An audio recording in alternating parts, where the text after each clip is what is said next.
ნუტრიციოლოგი ვარ 12 წლიანი გამოცდილებით და გასაგები რომ ადამიანები სხვადასხვა ჩივილით როცა მოდიან, ჭრით იმ მეთოდით, რაც მართლა უჯრედს უნდა, ხო? და უჯრედს პრინციპში ძალიან მარტივი ქმედებები უნდა, თუმცა ცოდნა ერთია და გაკეთება მეორე, ხო? ნახეთ, ჩვენ 70% წყალი ვარ და ჩვენი შლაკების 80% წყალში ხსნადი, რასაც უჯრედი თხოვს, დამარწყულე.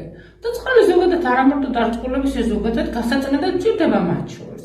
მე გეუბნება პერიოდულად მაინც გამწნიდე, იმიტომ რომ ჩვენ ორგანიზმში სუგროვდება შლაკები, ტოქსინები, მათ შორის პარაზიტები და გეუბნება რომ ყოველდღე მომაწოდე საშენი მასალა, ხო? ყოველდღე ახალი უჯრედები უნდა აშენდეს და ამისთვის ჭირდება საშენი მასალა, ხო? ამინომჟავები, ვიტამინები, მინერალები, უჯრედი ცხიმჟავები და ფერმენტები ზოგადად რომ მოინდელო.